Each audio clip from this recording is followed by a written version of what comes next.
तहरी की recipe share करते करते मैं आपको एक रियल स्टोरी भी सुनाऊंगी, जिससे आप पूरी सुनिएगा और तहरी की रेसिपी को भी पूरा ही देखिएगा और आप ट्राई ज़रूर कीजिएगा। तो मैं चलिए सुनाती हूँ स्टोरी। सचिन भैया, शक्कर ले आना, ख़त्म हो गई है, आप आते वक्त ले आइए, और मम्मी की दवाई भी। निधि ने अपने जेठ को बाहर जाते हुए रोककर कहा। सुमिता जी ने सुन लिया। ये क्या बहू, सचिन तुझसे बड़ा है और तू उसे आदेश दे रही है? ये काम तू भी कर सकती थी। जेठ को काम बता रही है, पहले ही दुकान के लिए उसे देरी हो रही है। थोड़ा पल्लू नीचे कर और अपना काम कर जाके, ज़्यादा बातें मत किया कर। निधि चुपचाप से रसोई घर में चली गई। सब लोगों के लिए खाना तैयार करना था। कहने तो घर में सब लोग थे, पर उसका मन नहीं लगता था। जब से उसके पति कुलदीप घर से बाहर काम करने के लिए गए, तब से वह सबके बीच अकेली पड़ गई है। कहने को घर में सास ससुर भी हैं, जेठानी भी, उनके बच्चे भी हैं। अभी शादी के 6 महीने ही हुए थे। कुलदीप और उसकी शादी बड़ी धूमधाम से हुई थी।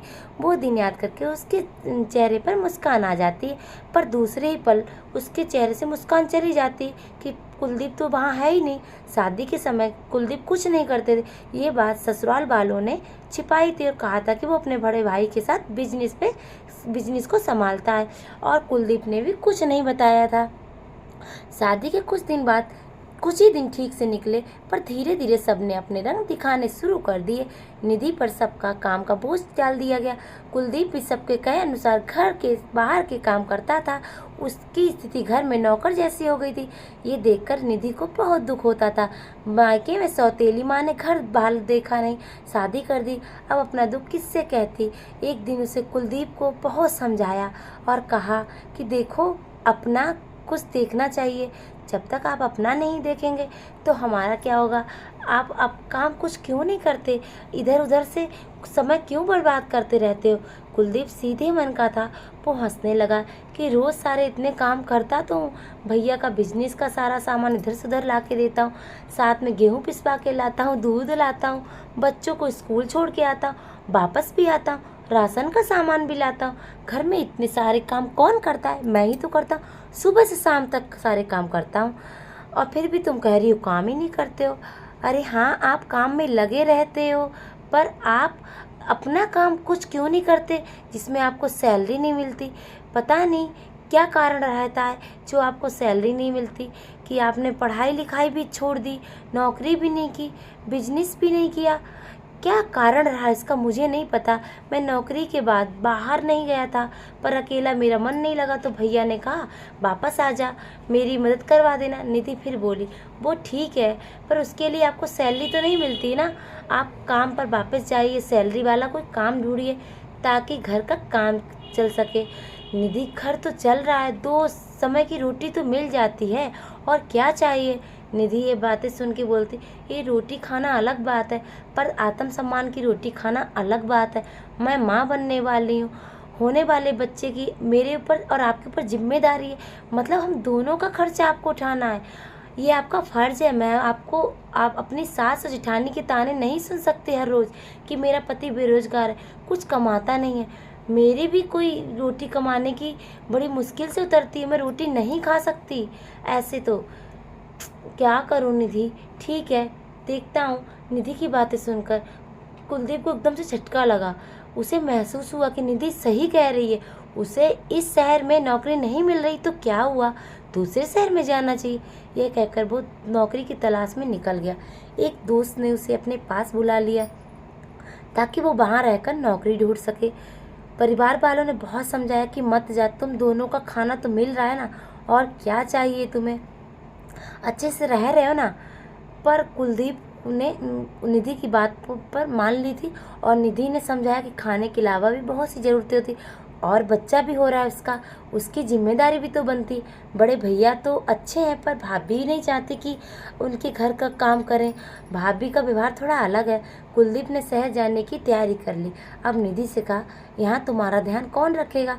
सचिन भैया तो हैं, बहुत अच्छे हैं, बिल्कुल बड़े भाई की तरह मेरा ख्याल रखते हैं।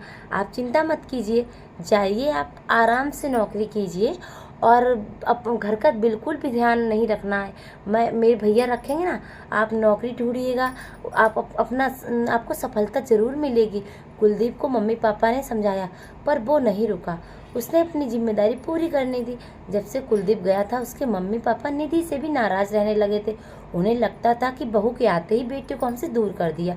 बेटा भाग भाग कर सारे काम कर देता था, अब वो सारे काम कौन करेगा। वो तो चला गया अपना कमाने, नौकरी करने। बताओ, ऐसी बहू आई है, उनका बेटा नौकरी करेगा फिर बहू को लाके अलग हो जाएगा, तो बुढ़ापे में भी कौन सेवा करेगा। हालांकि वो उसके बड़े बेटा बहू साथ रह रहे हैं। वही निधि सोचती थी कि जिस पति के भरोसे वो ससुराल में आई है, अगर वो ही उसकी जिम्मेदारी नहीं उठाएगा तो वो उसका बच्चा किसके भरोसे पलेंगे। निधि की सास ने उस पर इल्ज़ाम लगाया, बहू तो हमारे साथ रहना ही नहीं चाहती ना, इसलिए मेरे बेटे को मुझसे अलग कर दिया, इसीलिए नौकरी नौकरी पे भेज दिया। निधि चुपचाप सहन कर रही थी, क्योंकि उसे अपने बड़े भाई समान जेठ जी को सहारा था। निधि गर्भवती थी तो ज़्यादा काम नहीं कर पाती थी, थक जाती थी, तो सचिन उसे आराम करने को कहता था। तो ये सुनकर उसकी पत्नी राधा जल भून जाती थी। आप मेरे पति हो, अब आपको निधि का ख्याल रखने की कोई ज़रूरत नहीं है, उसका ख्याल रखने वाला उसका पति है। तो दूसरे शहर में चला गया, क्यों भेज दिया उसने, रखती ना अपने पास, ऐसा करना था तो बस मैं, अब तुम रखोगे उसका ख्याल। वो हमारे ही भरोसे घर में आई है। एक दिन उसका बड़ा ही जी मिचला रहा था, उसकी कुछ चटपटा खाने का मन कर रहा था, तो उसने अपने सचिन को फ़ोन किया। बोला, भैया आते वक्त शर्मा जी की दुकान से गोलगप्पे ले आइएगा, आज बड़ा मन कर रहा है। सचिन ने आते आते ही पैकेट निधि को दे दिया। सब लगभग सो चुके थे। निधि अपने कमरे में बैठकर गोलगप्पे खाने लगी तो राधा की नज़र उस पर पड़ गई और उसने घर में कोहराम मचा दिया। ये गोलगप्पे कौन लाया है, किसने ला के दिए, ये तो मेरे पति को मुझसे छीन ही लेगी, इसमें तो लक्षण ही सही नहीं है, इसने तो मेरे पति को अपना गुलाम ही बना लिया है, मैं अब इस घर में नहीं रह सकती। तुझे सचिन ही मिला था, अरे वो तेरा जेठ है, अपनी चटोरी जीभ को काबू में नहीं रख सकती क्या, गोलगप्पे नहीं खाती तो तेरा बच्चा मर नहीं जाता, मेरा पति तेरी सेवा करने के लिए नहीं है। और राधा अनाप शनाप कहने लगी। निधि की आंखों से आंसू बहने लगे कि मैंने एक गोलगप्पे ही तो मंगाए थे भैया से, उसके लिए मुझे इतना सुनना पड़ा। भाभी, मैंने भैया से कुछ मंगवा लिया तो क्या हो गया, मैं भैया को दिल से अपना बड़ा भाई मानती हूँ, मेरा तो कोई बड़े भाई भी नहीं है। मम्मी बचपन में ही चली गई थी, दूसरी माँ ने भी मुझे प्यार नहीं दिया और बस मेरी शादी निपटा दी। मेरे सचिन भैया को हमेशा अपना बड़ा भाई माना है और उस नाते मैंने उनसे कुछ सामान मंगवा लिया तो क्या हो गया। मेरे पापा जी कुछ नहीं कहते और मम्मी भी नहीं कुछ भेजती। मम्मी जी, आप समझाइए ना भाभी को, आखिर उनकी बेटे का ही तो अंश है मेरे पेट में पल रहा है।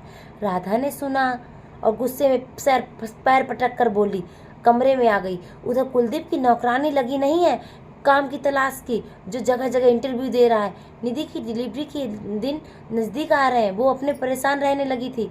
डॉक्टर के चेकअप करवाने को अपने सास ससुर के साथ जाती है, अपने पति के साथ क्यों नहीं जाती है। लेकिन सास अपने मायके जाना पड़ रहा है, इसलिए भतीजे सास भी अपने घर चली गई क्योंकि भतीजे का गृह प्रवेश था। ससुर जी आधा समय पार्क घूमने चले जाते थे और दोस्तों के साथ वक्त बिताया करते थे। वो घर में क्या हो रहा है ज़्यादा ध्यान ही नहीं देते थे। एक दिन सुबह राधा बच्चों को स्कूल छोड़ने गई, वहाँ अपनी सहेलियों के साथ पार्क घूमने लग गई। निधि के पेट में बहुत तेज से दर्द हो रहा था, घर में कोई नहीं दिखा तो उसने सचिन से कहा। उसने फटाफट मोटरसाइकिल निकाली, निधि को बिठाकर अस्पताल ले गया, वहाँ पूरा चेकअप करवाया। डॉक्टर ने कहा अभी डिलीवरी में समय है, ऐसा दर्द गर्भावस्था में हो जाता है। कुछ दवाइयाँ दिलाकर सचिन निधि को वापस ले आया। घर के बाहर मोटरसाइकिल रोकी थी क्योंकि उसकी मम्मी भी मायके से आ चुकी थी और दूसरी ओर राधा भी आ रही थी। अपने पति के साथ निधि को देखकर तो वो आग बबूला हो गई। सास भी निधि पर गुस्सा करने लगी। हाय हाय, ऐसी बेशरम तो बहू पहली बार देखी है। बताओ, अब जेठ के साथ जा रही है, वहाँ घूमने जा रही, तू तो जेठ के साथ बैठकर मोटरसाइकिल पे घूमने निकल गई। तभी राधा ही बोलती, तुझे मेरा ही सुहाग मिला था क्या, अब तेरा पति तो साथ रहता नहीं है तो तुझे छोड़कर चला गया, तो तू मेरे पति पर डोरी डाल रही है, तुझे शर्म नहीं आई। ये सब सुनकर आज सचिन से भी रहा नहीं गया। आप दोनों चुप करिए, आखिर में ये सब झूठा इल्जाम क्यों लगा रहे हो। मैं निधि को अपनी छोटी बहन मानता हूँ और एक बहन अगर तकलीफ में है तो बड़े भाई का फर्ज बनता है कि वो अपनी बहन से तकलीफ पूछे और उसको हॉस्पिटल ले जाए। तो मैं अस्पताल दिखा के ले आया तो क्या हो गया, और मेरे अलावा घर में था ही कौन जिससे ये मदद मांगती। मैं बड़े भाई होने के नाते इसको डॉक्टर को दिखा के ले आया, तो क्या गुनाह हो गया। आप दोनों अपनी घटिया सोच बदलिए। यहाँ पर मेरा छोटा भाई नहीं है, उसकी पत्नी के साथ और सहयोग की ज़रूरत है, तो उसको हम अकेला नहीं छोड़ देंगे, ठीक है। ये सुबह की से लेकर रात तक आप दोनों इसी में लगी रहती हैं। क्या आप इसे अपना नहीं मानती हैं। बहुत कुछ उसने बोला, समझाया, पर भाई राधा और उसकी माँ के समझ में नहीं आया। हम लोगों का फर्ज है ये सब, हम भी कुलदीप की अनुपस्थिति में इसका ख्याल रखें। निधि की आंखें भर आती हैं। मम्मी जी आप भी क्या सोच रही हैं। आप दोनों किसी की पत्नियां हैं। क्या पत्नी अपने पति के होते हुए किसी दूसरे बारे में सोचती है। तो अपने मेरे भैया के बारे में कैसे कलंकित कर दिया। राधा भाभी मैं आपसे पूछती हूँ कि देवर और भाभी का छोटा भाई बहन का रिश्ता नहीं हो सकता, तो जेठ जी मेरे बड़े भाई क्यों नहीं बन सकते। आप लोग क्यों नहीं समझ रहे हो। ऐसा क्या हो जाता है जो कि मतलब हम जेठ से अपने भाई नहीं बना सकते। आप भी कुलदीप से इतना काम करवाती थी, उनका फर्ज बनता था। वो आपसे छोटे थे, आपके भाई के समान है। तो मैं सचिन भैया अपने भाई के मैंने भाई की छवि देखी है, तो क्या मैंने बुरा किया। अपने रिश्ते को बदनाम क्यों कर रही हैं मेरी। सचिन भैया मुझे अपनी छोटी बहन मानते हैं और मैं उन्हें अपने भाई के रूप में ही उनका सम्मान करती हूँ। क्या एक छोटी बहन अपने भाई से मदद नहीं ले सकती। जेठ का पद बड़ा होता है मानती हूँ, पर बड़े होने के नाते मैं जब हम दोनों ही अकेले थे घर में, तो मैंने उनसे भाई के नाते ले लिया। भाई उनसे अपना मतलब हक मांग लिया। अगर वो छोटे भाई की पत्नी का ख्याल रख लेते तो इसमें बुराई वाली कौन सी बात है। तभी निधि की साथ चिल्लाई, निधि तू चुप कर। जेठ कभी भी बड़ा भाई नहीं हो सकता। जेठ तो जेठ रहता है। हमारे घर में जेठ को पल्ला लिया जाता है। जेठ और ससुर कमरे में हो तो बहुएं उस कमरे में नहीं बैठती हैं। और तू मोटरसाइकिल बैठ के कैसे चली गई। ये तेरे मायके के रूल ना, मायके में ही रहने दे। तेरा ज़्यादा जवान ना चले, जवान ज़्यादा तेरी चल रही है। ससुराल में शर्म करनी होती है, सबका मान रखना होता है। ये भाई कह के ना जेठ के रिश्ते को नकारा नहीं जा सकता। तू चुप कर, ज़्यादा बोल रही है। आने दे कुलदीप को, तेरी शिकायत करूँगी। तू ज़्यादा ही जवान चलाने लगी है। तभी राधा बोलती बड़े नरम दिल से, बहन मुझे माफ़ कर दे। मैं जब पहली बार गर्भवती हुई थी, मुझे अपने पुराने दिन याद आ गए। तब कुलदीप भैया ने मेरी बहुत ध्यान रखा था, और तुम्हारे भैया तो बिजनेस को लेके व्यस्त रहते थे। मेरे लिए कभी गोलगप्पे तो कभी गोलगप्पे आलू की टिक्की भी नहीं लाते थे, सब भैया ही लेके आते थे। कभी आइसक्रीम, कभी जूस, कभी गोलगप्पा। तो मेरे लिए छोटे भाई के समान नहीं था मेरा भाई, मेरी हर इच्छा पूरी करती। तुम्हें आज सचिन अस्पताल लेके गए तो कुलदीप भैया भी मुझे हर महीने चेकअप के लिए ले जाते। वो कैसे भूल गई। मेरे लिए दवाइयाँ लाते थे, डॉक्टर के कहे अनुसार टेस्ट करवाने को लेकर जाते थे। सचिन पर थे, पर मेरा इतना ध्यान नहीं रखते थे। हम तुम्हारे साथ क्या कर रहे हैं ये सब कुलदीप भैया नहीं है तो तुम्हारा किस तरह से ध्यान रखना चाहिए। हम सब तुम्हें मानसिक और शारीरिक तकलीफ दे रहे हैं। माफ़ कर दे मुझे मेरी बहन, माफ़ कर दे। आगे से ऐसा नहीं होगा बहन मेरी, मुझे समझ आ गया है। और माँ, राधा की आंखों से लगातार पानी बह रहा था, और बातें सुन के सास ससुर को भी पुराने दिन याद आ गए। सब शर्मिंदा हो रहे, तभी सबकी नज़रें दरवाजे पर जाती। वहाँ कुलदीप खड़ा था, उसे देखकर सब आश्चर्यचकित होते। खुशी होती है कि मैंने ऐसा सुन लिया। निधि मुझे बताती थी तो मुझे विश्वास नहीं होता था, पर आप आज अपनी आंखों से देख लिया, अब मुझे विश्वास नहीं हो रहा। तो इसीलिए कहते हैं कि अपनी पत्नी पे विश्वास करना सीखिए।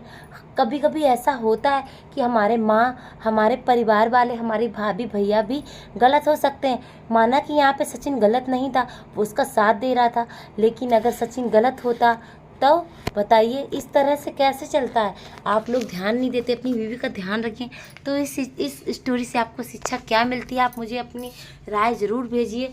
और ये आपको तहरी की रेसिपी कैसी लगी यह भी आप हमें कमेंट करके बताइए। ये मैंने स्टोरी आपसे पहली बार शेयर की है। अगर आप चाहेंगे तो मैं ऐसी ही स्टोरियाँ आपके साथ शेयर करूँगी जो कि बहुत ही हमारे मनोबल बढ़ाएंगी और हमें उनसे शिक्षा भी मिलेगी। तो आप मेरे चैनल को सब्सक्राइब कर लीजिएगा, लाइक कीजिए और शेयर कर दीजिए अपने दोस्तों